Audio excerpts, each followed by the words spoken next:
Hello दोस्तों, मेरा नाम है शहजाद और आपका अपने चैनल पे बहुत बहुत स्वागत है। उम्मीद करता हूँ कि आप बेहतर से होंगे और आपकी ट्रेडिंग जिंदगी अच्छी चल रही होगी। तो चलिए, आज हम एक ऐसे टॉपिक के ऊपर बात करने वाले हैं जो कि बहुत ही इम्पोर्टेंट है, जिसे हम आम भाषा में फेयर वैल्यू ही बोलते हैं। उसका तो हिंदी मुझको पता नहीं है, बट इंग्लिश के 2-3 नाम हैं, फेयर वैल्यू और जो है बैलेंस एरिया, इम्बैलेंस से बहुत सारे नाम हैं जिनके ऊपर हम बात करेंगे। फेयर वैल्यू इतना इंपॉर्टेंट क्यों है और इसे क्यों रीड करते हैं?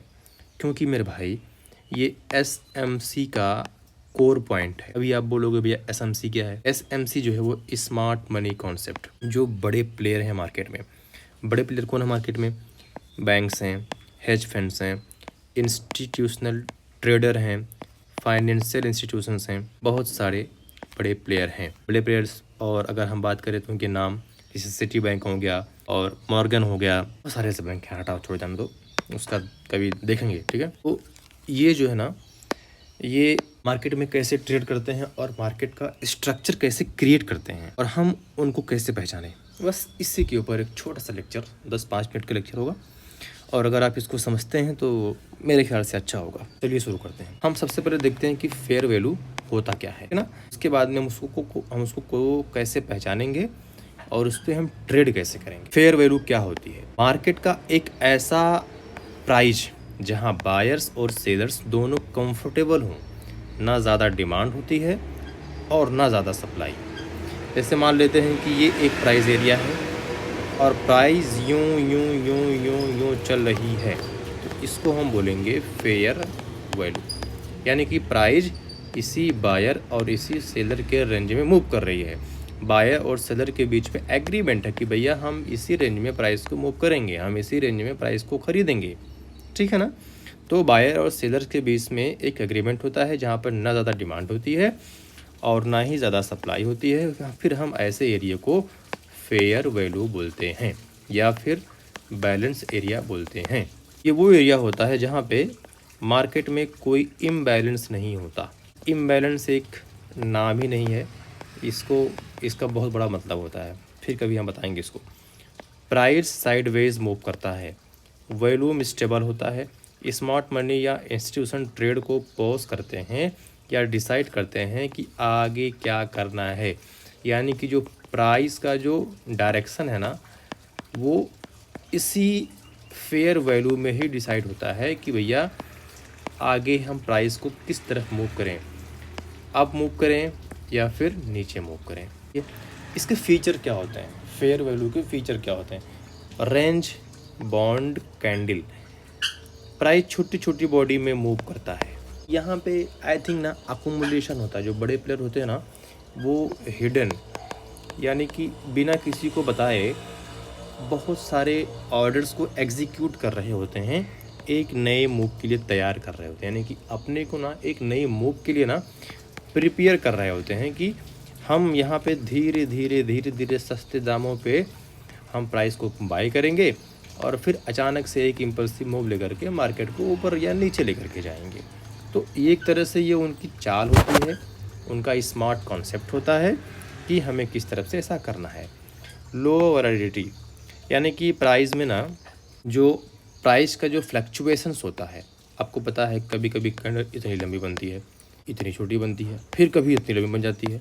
इसका मतलब क्या हो भैया? इसका मतलब ये हुआ कि इसमें बहुत ज़्यादा वर्टाइल है, यानी कि कुछ समझ ही नहीं आता है कि प्राइस का डायरेक्शन क्या होगा। कभी बिग कितनी लंबी बन जाएंगी, कभी छोटी बन जाएंगी, कभी बिग छोटी और बड़ी बन जाएंगी। तो इससे ना कन्फ्यूज़न होता है। यानी कि हम ऐसा कह सकते हैं कि ये जो पेयर है या फिर इस पेयर का, इस इंस्ट्रूमेंट का वॉलेटिलिटी ना बहुत हाई है। हमारा स्टॉप लॉस हो जाएगा, फिर कभी कभी एकदम से ऊपर जाएगी, फिर कभी कभी एकदम से नीचे आ जाएगी। तो ये ना बड़ा ही दुख दर्द वाला बात होता है।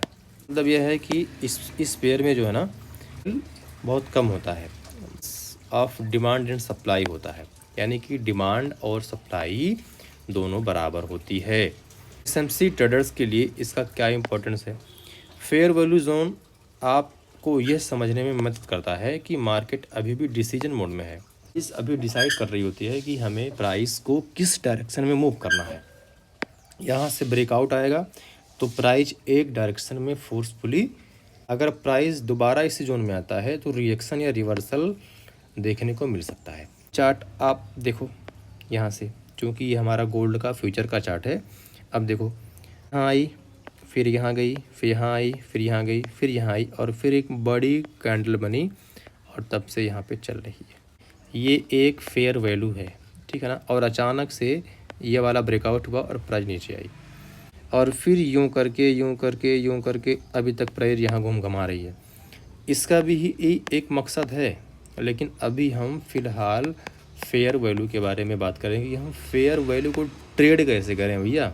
सबसे बात ये कि हम ट्रेड कैसे करें फेयर वैल्यू को। तो ये हमारा फेयर वैल्यू हो गया। अब अगर हमको फेयर वैल्यू का नॉलेज होता, अगर हमको फेयर वैल्यू पता होता तो हम यहाँ पे ऐसे मार्क कर लेते और फिर जैसे ही ये हमारा सपोर्ट लेवल टूटता और ये हमारा ब्रेकआउट होता और इसके नीचे का हम वॉल्यूम चेक करते कि हर वॉल्यूम तो हाई हो गया। अब तब से हम यहाँ पे ट्रेड लेकर के स्टॉप लॉस यहाँ लगाते और 1:2 का रेशियो लगते और हमको एक अच्छा खासा प्रॉफिट मिल जाता। ये होती है फेयर वैल्यू की ट्रेडिंग, ठीक है ना। यानी कि जैसे ही फेयर वैल्यू को प्राइस गैप ब्रेक डाउन करे या फिर ब्रेकआउट करे, वैसे ही तुरंत हमें ये देखने को मिलता है कि अब जो एस एम है, स्मार्ट प्लेयर है ना, वो प्राइस को एक डायरेक्शन में मूव करने के लिए रेडी है। यहाँ आप देख ही रहे हैं, ये है हमारा फेयर वैल्यू। यहाँ पे देखिए 1 2 3 4 कम से कम 8 से 10 कैंडल ऐसे हैं जो कि इसी रेंज में मूव कर रहे हैं। अब मूव कर रहे हैं इसका मतलब क्या? इसका मतलब ये है ना कि अभी यहाँ तक जो बड़े प्लेयर हैं वो डिसाइड ही नहीं कर पाए हैं कि हम प्राइस को ऊपर लेकर के जाएं या फिर नीचे लेकर के जाएं। तो अगर ऊपर लेकर के जाते हैं तो यहाँ पे ब्रेकआउट होगा और अगर नीचे लेकर के आते हैं तो यहाँ पे ब्रेकडाउन होगा। तो जब ये वाली कैंडल बनी तो यहाँ पे ब्रेकआउट हुआ, नीचे एक ठीक ठाक वॉल्यूम बना और आप देखिए 1 कैंडल 2 कैंडल 3 कैंडल यहाँ पे आकर के फिर ये वाली कैंडल से फिर यहाँ से प्राइस रिएक्ट होकर के रिवर्स हुई है। तब तक तो हम यहाँ पे ना एक ठीक ठाक प्रॉफिट बना सकते थे। ये होती है फेयर वैल्यू की ट्रेडिंग। मैं आपको हज़ारों एग्जांपल चार्ट में ऐसे शो कर सकता हूँ। ये एक एग्जांपल देखिए फेयर वैल्यू का,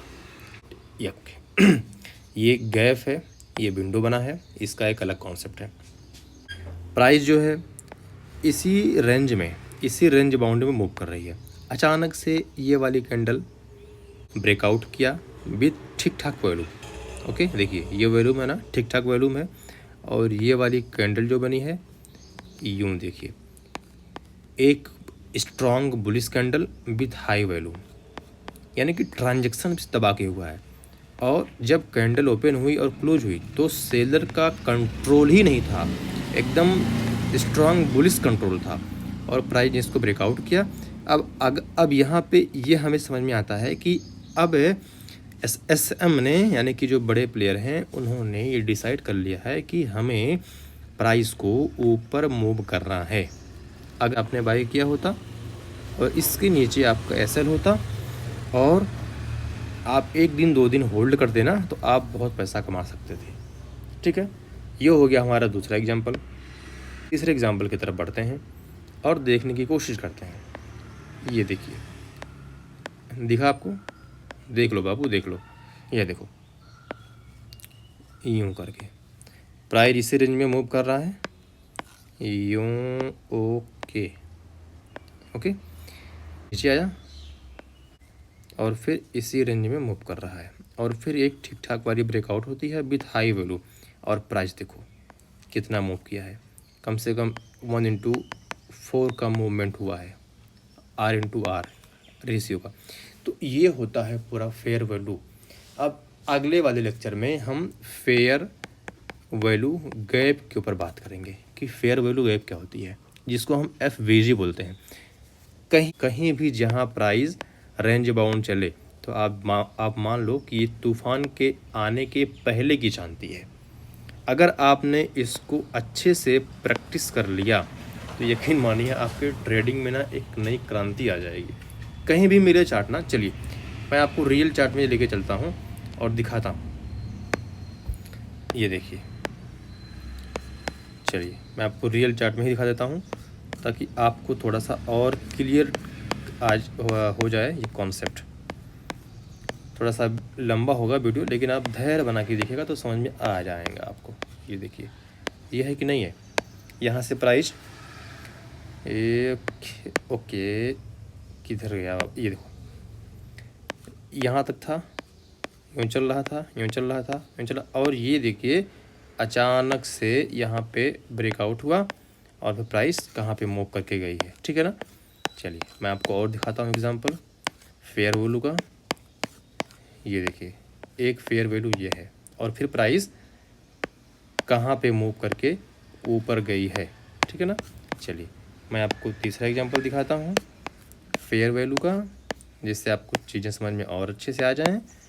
ये देखिए फेयर वैल्यू, ठीक है ना।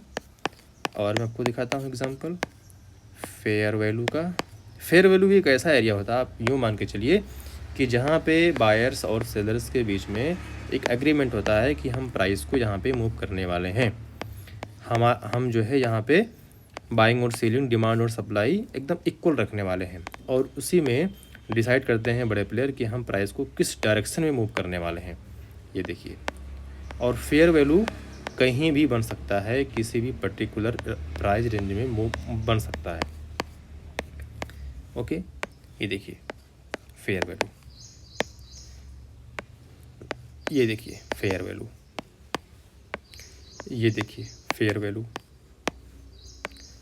ये देखिए फेयर वैल्यू, और फिर देखिए प्राइस कहाँ तक नीचे आई है। ठीक है, तो ये है फेयर वैल्यू। आप प्रैक्टिस कीजिए, और अगर चीज़ें आपको समझ में ना आए तो कमेंट बॉक्स में कमेंट कीजिए। मैं एक लाइव सेशन भी लेकर के आपको समझा सकता हूँ, क्योंकि इसमें यार वीडियो ना बड़ी लंबी हो जाती है तो उतना मज़ा आता नहीं है। मतलब मैं इसमें थोड़ा सा आपको एक हिंट दे सकता हूँ कि ये चीज़ें होती है, बाकी डिटेल में तो आपको लाइव सेशन ही आना पड़ेगा। देखिए फेयर वैल्यू, मार्केट को पढ़ने के ना कई तरीके होते हैं। जब मार्केट आपसे बात करने लगे ना तो जान लो कि आपका नज़रिया कुछ चेंज हो गया मार्केट को देखने का। देखिए फेयर वैल्यू, ठीक है ना। ये देखिए ये बड़ी कैंडल इम्पल्सिव मूव आई है, ये फेयर वैल्यू के बाद में, ठीक है ना। तो ये सब चीज़ें हैं। अब इसको आप प्रैक्टिस कीजिए, और अगर चीज़ ना समझ में आए ना तो आप मुझको कमेंट बॉक्स में कमेंट कीजिए, तो मैं एक लाइव सेशन भी लेकर के इसको और ज़्यादा क्लियर करके एकदम देहाती भाषा में आपको समझा सकता हूँ। अगर आप देहात में तो देहाती भाषा में, अगर आप शहर में रहते हैं तब तो शहरी भाषा समझा दूँगा। ओके, और एंड में एक चीज़ है मेरे भाई, सपोर्ट करो, वीडियो को लाइक करो, सब्सक्राइब करो और शेयर करो, और जितना हो सके आप जल्दी से जल्दी सब्सक्राइब करो चैनल को, क्योंकि यार अभी 44 सब्सक्राइबर ही हुए हैं और बड़ी मेहनत लगती है यार वीडियो को बनाने में। अपना स्टडी टाइम, बाकी टाइम को रुक करके इसको करना पड़ता है। तो अगर आप लोग सपोर्ट नहीं करेंगे तो कैसे काम चलेगा। अगर जितनी जल्दी आप सपोर्ट करोगे, चैनल को सब्सक्राइब करोगे, लाइक करोगे, तो मैं और ज़्यादा लोगों से मिल पाऊँगा और लोग मुझसे ज़्यादा कनेक्ट हो पाएंगे। तो हमारी बातें ना एक दूसरे के साथ में और अच्छी से शेयर हो पाएंगी, और जल्दी हम एक्सपेंड कर पाएंगे, आप तक पहुंच पाएंगे। ओके, तो चलिए मिलते हैं अगले वीडियो में, और ये लेक्चर आपको कैसा लगा कमेंट बॉक्स में ज़रूर बताएं। Thank you very much.